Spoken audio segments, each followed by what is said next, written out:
Hi ಎಲ್ರಿಗೂ ನಮಸ್ಕಾರ. Welcome back to Shalini Gowda Kannada vlogs. ಎಲ್ಲರೂ ಹೇಗಿದ್ದೀರಾ? ಎಲ್ಲರೂ ಚೆನ್ನಾಗಿದ್ದೀರಾ ಅಂತ ಅಂದ್ಕೊಂಡಿದ್ದೀನಿ. ಇನ್ನೊಂದು ಹೊಸ ವ್ಲಾಗ್ಗೆ ನಿಮ್ಮೆಲ್ಲರಿಗೂ ಸ್ವಾಗತ. ಸೊ ಇನ್ನೂ ಯಾರು ನನ್ನ ಚಾನಲ್ನ ಸಬ್ಸ್ಕ್ರೈಬ್ ಮಾಡಿಲ್ಲ, ಪ್ಲೀಸ್ ಸಬ್ಸ್ಕ್ರೈಬ್ ಮಾಡಿ ನೋಡಿ. ಮತ್ತು ನಿಮ್ಗೇನಾದರೂ ಈ ವಿಡಿಯೋ ಇಷ್ಟ ಆಗಿದ್ದರೆ ಲೈಕ್ ಮಾಡಿ, ಕಮೆಂಟ್ ಮಾಡಿ, ಮತ್ತು ಸಬ್ಸ್ಕ್ರೈಬ್ ಮಾಡ್ಕೊಳ್ಳಿ, ಶೇರ್ ಮಾಡಿ.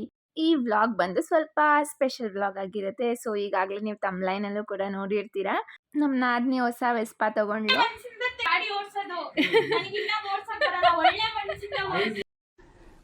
ಎಷ್ಟು ನಮಗ್ ಬೇಜಾರಾಗೋಯ್ತು ಅಂತಂದ್ರೆ ನಮ್ಮ ಜೀವನದಲ್ಲಿ ಅಷ್ಟು ಬೇಜಾರಾಗ್ಲಿ.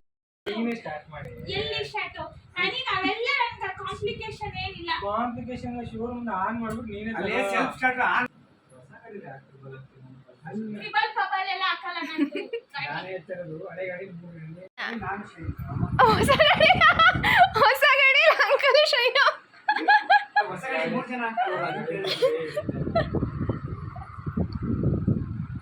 ಮಾಮೂನ್ ಕುಣ್ಸ್ಕೊಂಬರಕ್ಕಾಗಲ್ಲ 3 ಜನನ.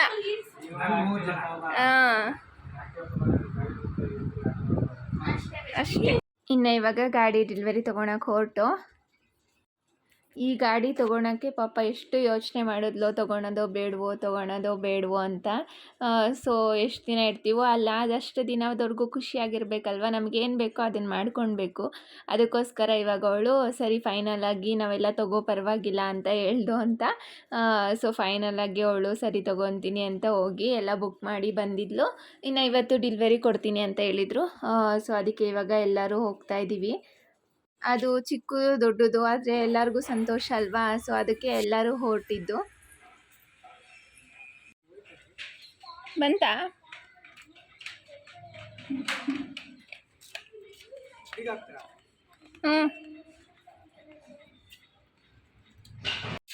Auto number ಎಷ್ಟೇನು?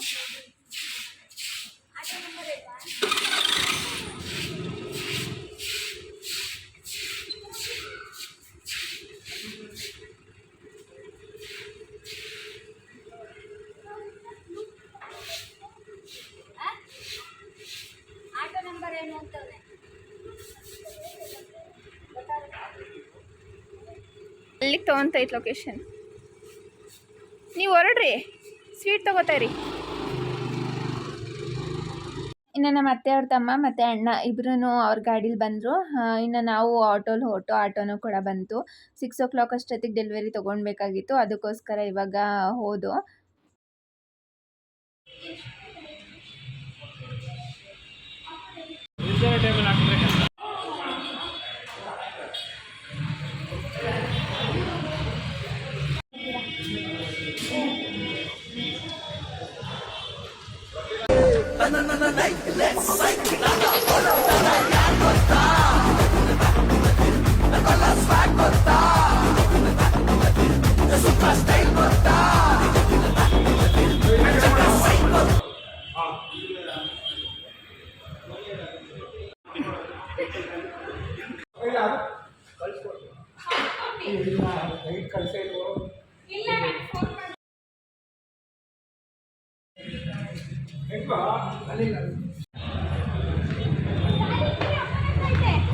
ಗಾಡಿಗೆ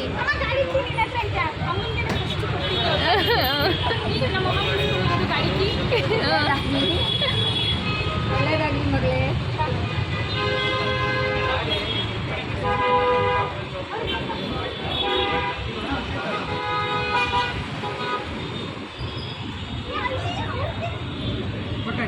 ಕೊಟ್ರು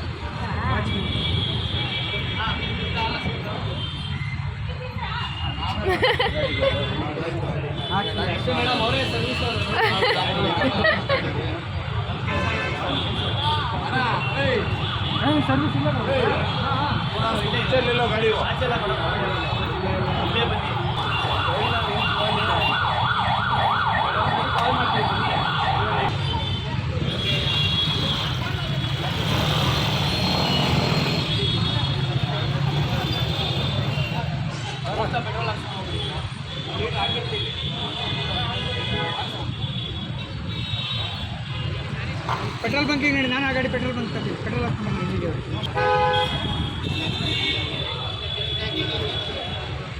ಇನ್ನು ಗಾಡಿ ಎಲ್ಲ ತೊಗೊಂಡು ಅಲ್ಲೂ ಕೂಡ ಸ್ವೀಟ್ಸ್ ಎಲ್ಲ ಕೊಟ್ಟು ಇವಾಗ ದೇವಸ್ಥಾನಕ್ಕೆ ಬಂದು ಪೂಜೆ ಮಾಡಿಸೋಣ ಅಂತ. ಫಸ್ಟು ಗಣೇಶ ದೇವ್ರಿಗೆ ಅಲ್ವಾ ಪೂಜೆ ಮಾಡಿಸ್ಬೇಕು. ಸೊ ಅದಕ್ಕೋಸ್ಕರ ಬಂದು ಇನ್ನು ಆವಾಗಲೇ ಹಾರ ಹಣ್ಣು ಎಲ್ಲ ತೊಗೊಂಡು ಬಂದಿದ್ದು. ಬೆಳಗ್ಗೆನೇ ತೊಗೊಳೋಣ ಅಂದ್ಕೊಂಡು ಆದರೆ ಮನೇಲಿ ಯಾರೂ ಇರಲಿಲ್ಲ. ಸೊ ಅದಕ್ಕೆ ಇವಾಗ ಗಾಡಿ ಎಲ್ಲ ತೊಗೊಂಡು ಅವರು ಹೂವು ನಾರ ಎಲ್ಲ ತೊಗೊಂಡು ಬಂದರು.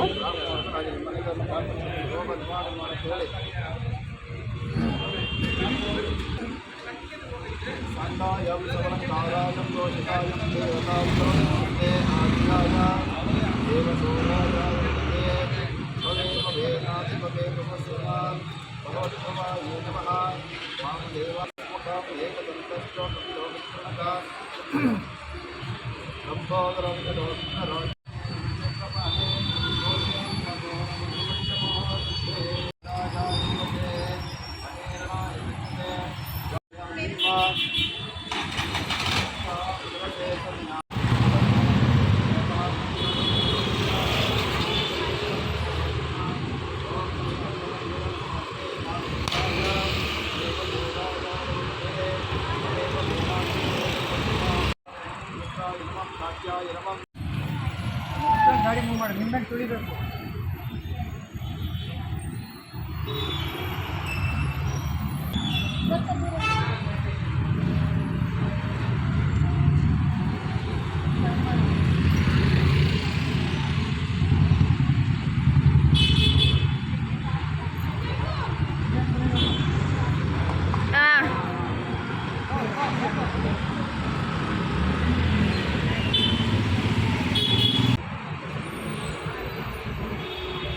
ಏನಾಯ್ತು?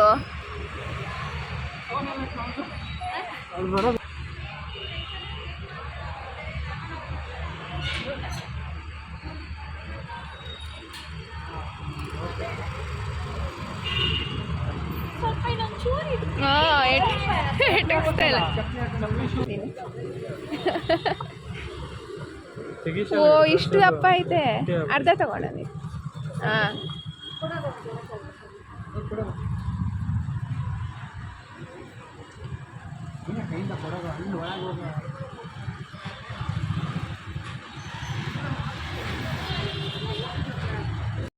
ಇನ್ನು ಪೂಜೆ ಎಲ್ಲ ಮುಗಿಸ್ಕೊಂಡು ಇವಾಗ ಮನೆ ಕಡೆ ಬಂದು ನಮ್ಮ ನಾದಿನಿ ಗಾಡಿ ಓಡ್ಸೋಕ್ಕೆ ಬರುತ್ತೆ. ಅವಳಿಗೆ ಚಿಕ್ಕ ವಯಸ್ಸಲ್ಲೇ ಅವ್ರ ಅಣ್ಣಂದಿರು ಕಳಿಸ್ಬಿಟ್ಟಿದ್ರು. ಸ್ವಲ್ಪ ಕಾಲಿಟಕ್ಸಲ್ಲ ಅಷ್ಟೇ, ಇನ್ನೊಂದು ಸ್ವಲ್ಪ ಟ್ರಾಫಿಕಲ್ಲೆಲ್ಲ ಓಡಿಸೋದು ಕಲಿಬೇಕು. ಇವಾಗಲೇ ಕಲಿತ್ಬಿಟ್ಟಿದ್ದಾಳೆ. ಇವಾಗ ಅವಳೇ ಓಡಿಸ್ತಾಳೆ. ಸ್ವಲ್ಪ ಒಂದು ವಾರ ಟ್ರೈನಿಂಗ್ ತೊಗೊಳ್ಬೇಕಷ್ಟೇ. ಇನ್ನು ಮಿಕ್ಕಿದ್ದೆಲ್ಲ ಅವಳಿಗೆ ಚೆನ್ನಾಗೇ ಬರುತ್ತೆ. ನನಗೇನೆ ಗಾಡಿ ಓಡಿಸೋಕ್ಕೆ ತುಂಬ ಭಯ. ನೀನು ಕಲ್ತ್ಕೊ ಅಂತ ಹೇಳ್ತಾರೆ, ಆದರೆ ನನಗೆ ಹಿಂದೆ ಕುತ್ಕೊಂಡ್ರೇ ಕಣ್ಣು ಮುಚ್ಕೊಂಡು ಬಿಡ್ತೀನಿ. ಇನ್ನು ಗಾಡಿ ಓಡಿಸಿದ್ರೆ ಅಷ್ಟೇ ನನ್ನ ಕತೆ. ಅದಕ್ಕೆ ನಾನು ಗಾಡಿ ಎಲ್ಲ ಓಡ್ಸೋಕ್ಕೆ ನನಗಾಗಲ್ಲ, ನಾನು ಬರಲ್ಲ, ನಾನು ಓಡಿಸಲ್ಲ ಅಂತ ಹೇಳ್ತೀನಿ. ನಂಗೆ ತುಂಬ ಅಂದರೆ ತುಂಬ ಭಯ ಗಾಡಿ ಮೇಲೆ ಕುತ್ಕೊಂಡು ನಾನು ಒಬ್ಬಳೇ ಓಡ್ಸೋಕ್ಕೆ.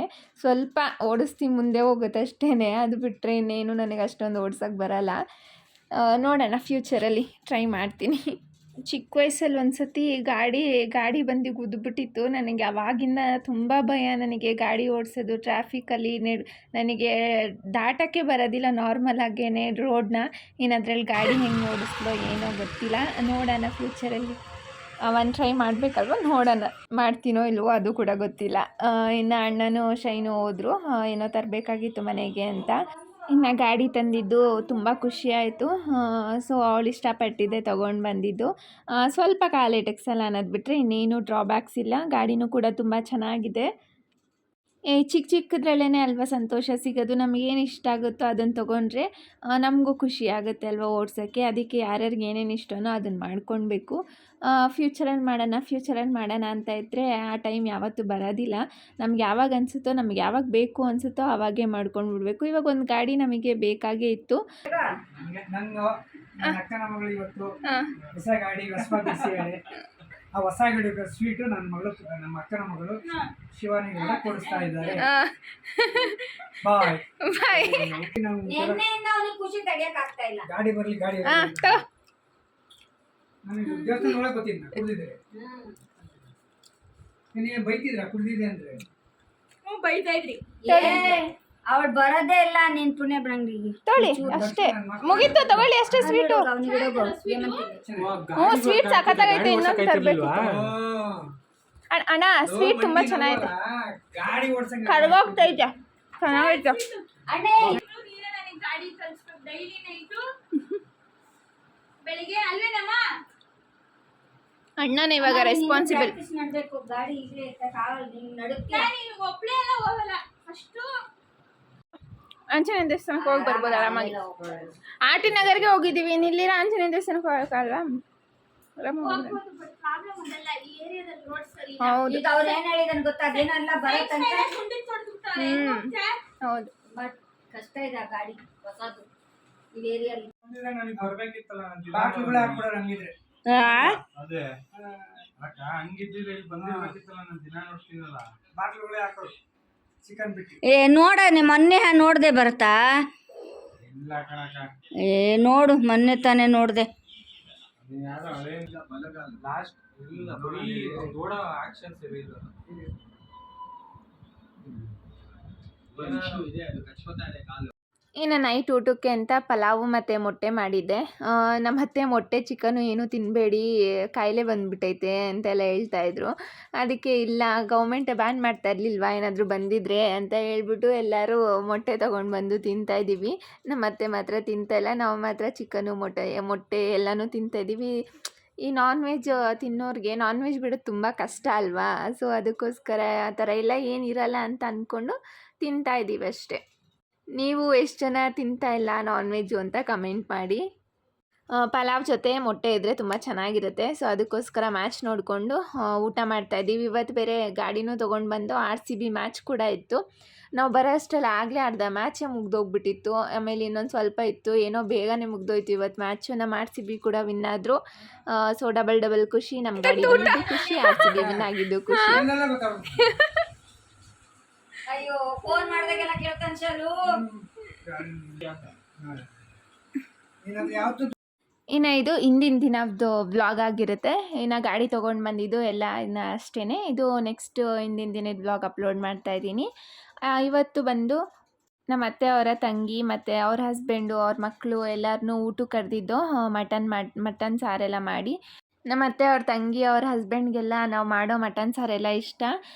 ಸೊ ಖಾರದ ಪುಡಿ ಎಲ್ಲ ಹಾಕಿ ಮಾಡ್ತೀವಲ್ಲ, ಸೊ ಅವ್ರಿಗೆ ಅದೆಲ್ಲ ಇಷ್ಟ ಅಂತ ಇವತ್ತು ಅವ್ರನ್ನ ಊಟಕ್ಕೆ ಕರೆಯೋಣ ಅಂತ ಕರೆದಿದ್ದು. ಸೊ ಬೆಳಿಗ್ಗೆ ನಾವು ತಿಂಡಿಗೆ ಏನು ಉಪ್ಪಿಟ್ಟು ಮಾಡ್ಕೊಂಡ್ಬಿಟ್ಟು, ಅದೇ ಈಸಿ ಅಲ್ವಾ, ಈ ಕಡೆ ಉಪ್ಪಿಟ್ಟು ಮಾಡಿಕೊಂಡು ತಿಂಡಿ ತಿಂದ್ಕೊಂಡು ಇನ್ನು ಮಟನ್ಗೆಲ್ಲ ನಾನು ಸ್ಟಾರ್ಟ್ ಮಾಡಿಕೊಂಡೆ. ಸ್ವಲ್ಪ ನಿಧಾನಕ್ಕೆ ಮಾಡಿದ್ದೆ, ಅವ್ರಿಗೆ ಮಧ್ಯಾಹ್ನಕ್ಕೆ ಊಟಕ್ಕೆ ಕರೆದಿದ್ದು ಅಂತ ಹೇಳಿ ಸ್ವಲ್ಪ ನಿಧಾನಕ್ಕೇ ಟೈಮ್ ಕೊಟ್ಟು ಅಡುಗೆ ಮಾಡಿದೆ. ಎಲ್ಲ ಅಡುಗೆನೂ ತುಂಬ ರುಚಿಯಾಗಿ ಬಂದಿತ್ತು. ಇನ್ನು ನಾನ್ ವೆಜ್ ಮಾಡಿದ್ಮೇಲೆ ಒಂದು ಸ್ವೀಟ್ ಇರಲೇಬೇಕಲ್ವ, ನಾನು ಪಾಯಸ ಮಾಡ್ತೀನಿ ಅಂದೆ. ನಮ್ಮ ನಾದಿನಿ ಇಲ್ಲ ಬಿಡು, ನಾನೇ ಗುಲಾಬ್ ಜಾಮೂನ್ ಮಾಡ್ತೀನಿ ಅಂತ ಹೇಳ್ಬಿಟ್ಟು ಇವಾಗ ಅವಳು ಗುಲಾಬ್ ಜಾಮೂನ್ಗೆ ರೆಡಿ ಮಾಡ್ಕೊತಾ ಇದ್ಲು. ಇನ್ನು ನಾನು ಕೂಡ ಸಾರು ಅನ್ನ ಎಲ್ಲ ಮಾಡಿಟ್ಕೊಂಡಿದ್ದೆ. ಇನ್ನು ಅವ್ರು ಇನ್ನೇನು ಬರ್ತಾಯಿದ್ದೀನಿ ಅಂತ ಹೇಳಿದ್ರು. ಸೊ ಇವಾಗ ಮುದ್ದೆ ಕಟ್ತಾಯಿದ್ದೀನಿ. ಇನ್ನು ಅವ್ರು ಬರೋದಕ್ಕಿಂತ ಮುಂಚೆನೇ ಸ್ವಲ್ಪ ನಾವು ಬೆಳಗ್ಗೆ ಬೇಗ ತಿಂದ್ಬಿಟ್ಟಿದ್ದೋ ತಿಂಡಿನ ಬೆಳಿಗ್ಗೆ ಬೇಗ ತಿಂದಿದ್ವಲ್ಲ ತಿಂಡಿ, ಅದು ಬೇರೆ ಉಪ್ಪಿಟ್ಟು ಜಾಸ್ತಿ ಹೊತ್ತು ಇರೋಕ್ಕೂ ಆಗೋದಿಲ್ಲ. ಅದಕ್ಕೋಸ್ಕರ ಫಸ್ಟು ನಾವು ಊಟ ಮಾಡ್ಕೊಂಡು ಬಿಡೋಣ ಅಂತ ಅಂದ್ಕೊಂಡು ಇನ್ನು ಈ ಕಡೆ ಎಲ್ಲ ಫಸ್ಟು ಸ್ವೀಟ್ ಮಾಡಿ ಇಟ್ಬಿಡೋಣ ಅಂತ. ಅದು ಮಧ್ಯಾಹ್ನ ನಮಗೆ ಪ್ಲ್ಯಾನ್ ಬಂದಿದ್ದು ಜಾಮೂನ್ ಮಾಡೋದು. ಜಾಮೂನೆಲ್ಲ ಸ್ವಲ್ಪ ಬೇಗ ಮಾಡಿಟ್ರೆ ತುಂಬ ಸಾಫ್ಟಾಗಿ ಚೆನ್ನಾಗಿ ಬರುತ್ತೆ. ನಾನು ಸರಿ ಬರೀ ಪಾಯಸ ಅಲ್ವಾ ಅಂತ ಅಂದ್ಕೊಂಡು ಸುಮ್ಮನಾದೆ. ಆಮೇಲೆ ನಮ್ಮ ನಾದಿನಿ ಜಾಮೂನ್ ಮಾಡೋಣ ಅಂತ ಅವಳು ಜಾಮೂನ್ ಶುರು ಮಾಡಿಕೊಂಡ್ಳು. ಇನ್ನು ನೋಡಿ ಮುದ್ದೆ, ಅನ್ನ, ಸಾರು ಮತ್ತು ಈರುಳ್ಳಿ, ಸೌತೆಕಾಯಿ. ಸೊ ಇಷ್ಟ ಆಗಿತ್ತು ನಮ್ಮದು ಊಟ. ಇನ್ನು ಅವರೆಲ್ಲ ಬರೋದು ಲೇಟು, ಒಂದು 3 o'clock ಬರ್ತೀನಿ ಅಂದರು. ನಾವು ಬೆಳಿಗ್ಗೆ ತಿಂದಿದ್ದು ಸ್ವಲ್ಪ ಬೇಗನೆ ಅಲ್ವಾ, ಹೊಟ್ಟೆ ಹಸಿತಾ ಇತ್ತು ಅಂತ ಎಲ್ಲರೂ ಊಟಕ್ಕೆ ಕೂತ್ಕೊಂಡ್ರು. ಇನ್ನು ಅವ್ರು ಬಂದಮೇಲೆ ಅವ್ರಿಗೆ ಬಿಸಿ ಬಿಸಿಯಾಗಿ ಮುದ್ದೆ ಎಲ್ಲ ಕಟ್ಟೋಣ ಅಂತ ಇವಾಗ ನಾವೆಲ್ಲ ಊಟ ಮಾಡ್ತಾಯಿದ್ದೀವಿ. ಮಟನ್ ಸಾಕು ಮಗನೇ. ಸೌತೆಕಾಯಿ ಅದೆಲ್ಲ ಹಾಕ್ಕೊಡು.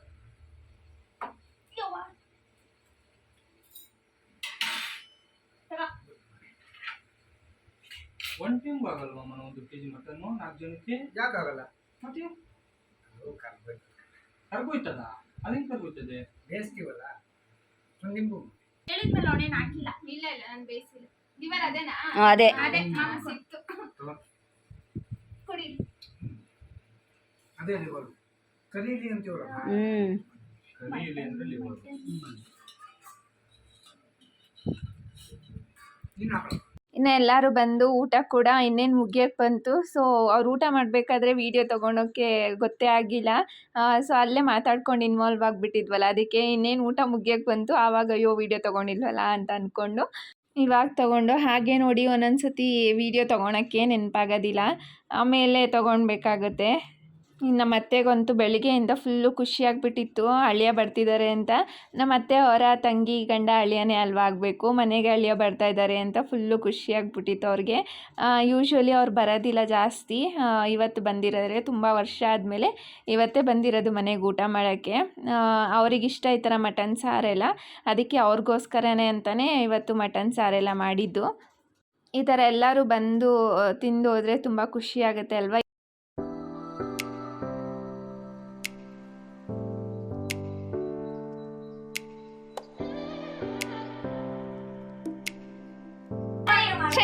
ಶೈನಾ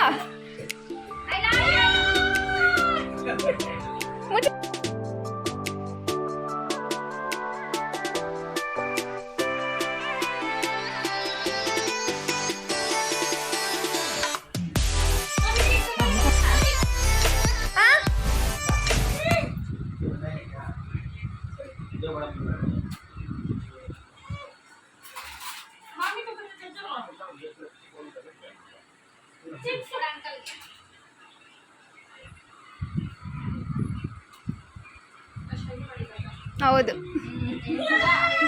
ಶೈನನೇ ಮಾಡಿರೋದು, ಅವಳೇ ಜಾಮೂನ್.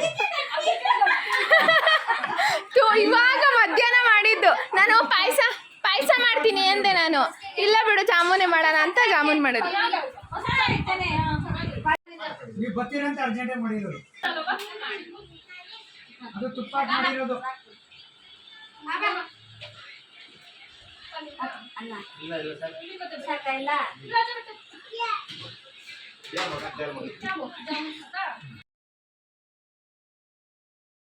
ಪ್ಲೀಸ್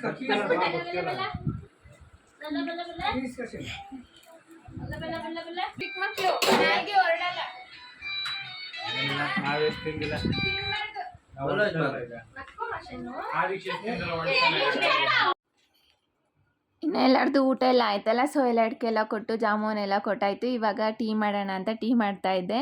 ಇನ್ನು ಅಷ್ಟರಲ್ಲಿ ಈ ಮಗು ಬಂದು ನಾನು ಕುತ್ಕೋತೀನಿ ಮೇಲ್ಗಡೆ ಕುಣ್ಸು ಅಂತ ಹೇಳ್ತಾನೇ ಇತ್ತು. ಅದಕ್ಕೋಸ್ಕರ ಮೇಲ್ಗಡೆ ಕುಂಡಿಸ್ಕೊಂಡು ಹಾಗೆ ಮಾತಾಡ್ತಾ ಇದ್ದೆ. ಇನ್ನು ಅವ್ರ ತಮ್ಮ ಬಂದ್ಬಿಟ್ಟು ನನ್ನ ಎತ್ಕೋ, ನನ್ನ ಕುಣ್ಸು ಅಂತ ಹೇಳ್ತಾ ಇದ್ದೆ. ಆದರೆ ಅಲ್ಲಿ ಜಾಗನೇ ಇಲ್ಲ, ನಮ್ಮ ಸ್ಲ್ಯಾಬ್ ತುಂಬ ಚಿಕ್ಕದಲ್ವಾ, ಒಬ್ಬರೇ ಕುತ್ಕೊಳಕ್ಕಾಗೋದು, ಇಬ್ಬರಿಬ್ರು ಕುತ್ಕೊಳಕ್ಕೆ ಆಗೋದಿಲ್ಲ. ಸೊ ತುಂಬ ಕ್ಯೂಟಾಗಿ ಮಾತಾಡ್ಕೊಂಡು ಕೂತಿದ್ಲು. ಹಾಗೆ ನಾನು ಟೀ ಬೇಯಿಸೋವರೆಗೂ ಅವಳ ಜೊತೆ ಮಾತಾಡಿಕೊಂಡು ಹಾಗೆ ಟೈಮ್ ಪಾಸ್ ಮಾಡ್ತಾ ಇದ್ದೆ. ಇನ್ನು ಆ ಕಡೆ ಅವರೆಲ್ಲ ಮಾತಾಡ್ತಾಯಿದ್ರು, ಈ ಕಡೆ ನಾವಿಬ್ಬರು ಮಾತಾಡ್ಕೊಂಡು ಕೂತಿದ್ದೋ.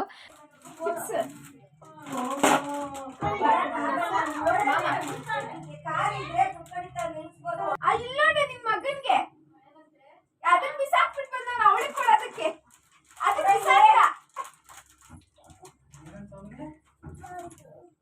ಇವ್ರನ್ನ ಕುಂಡಿಸ್ಬೇಕಂತ ಎಲ್ಲಿಗೆ ತಗೊಂಡು ಕುಂಡಿಸ್ಕೊಂಡು ಜಾಗ ಎಲ್ಲೈತೆ ಕುಣ್ಸಕ್ ನಿನ್ನ. ಇನ್ನು ಇವನು ಬಂದು ಹಠ ಮಾಡ್ತಾಯಿದ್ದ. ಸೊ ಅಲ್ಲಿ ಕುಣ್ಸೋಕ್ಕೆ ಜಾಗ ಇರಲಿಲ್ವಲ್ಲ, ಅದಕ್ಕೆ ನಾನೇ ಎತ್ಕೊಂಡ್ಬಿಟ್ಟೆ. ನೋಡು ಏನು ನೋಡ್ತೆ ಅಂತ ಅವನು ಹಾಲೆಲ್ಲ ಕುದಿಸ್ತಾ ಇದ್ನಲ್ಲ, ಅದಕ್ಕೆ ಬೇಕು ನನಗೆ ಅಂತ ಹೇಳ್ತಾ ಇದ್ದ. ಇನ್ನು ಅವನಿಗೂ ಕೂಡ ಒಂದು ಗ್ಲಾಸಲ್ಲಿ ಹಾಕ್ಕೊಡೋಣ ಅಂತ ಇವಾಗ ಕೆಳಗಡೆ ಇಳಿಸ್ತಾ ಇದ್ದೀನಿ, ಹಾಕ್ಕೊಡ್ತೀನಿ ನೆಡಿ ಅಂತ. ಇನ್ನು ಇವಳು ಕೇಳಿದ್ಲು, ಸೊ ಅದಕ್ಕೆ ಎಲ್ಲರಿಗೂ ಹಾಕ್ಕೊಡ್ತೀನಿ, ಕೆಳಗಡೆ ಇಳೀರಿ ಅಂತ ಇವಾಗ ಇಳಿಸ್ಬಿಟ್ಟು ಎಲ್ಲರನ್ನೂ ಕಳಿಸಿ ಇವಾಗ ನಾನು ಎಲ್ಲರಿಗೂ ಟೀ ಮಾಡಿಕೊಡ್ತಾ ಇದ್ದೀನಿ. ಇನ್ನು ಇದಾಗಿತ್ತು ಇವತ್ತಿನ ವ್ಲಾಗ್. ನಿಮ್ಗೇನಾದರೂ ಈ ವ್ಲಾಗ್ ಇಷ್ಟ ಆಗಿದ್ರೆ ಪ್ಲೀಸ್ ಲೈಕ್ ಮಾಡಿ, ಶೇರ್ ಮಾಡಿ ಮತ್ತು ಸಬ್ಸ್ಕ್ರೈಬ್ ಮಾಡ್ಕೊಳ್ಳಿ. Thanks for watching this video. Bye.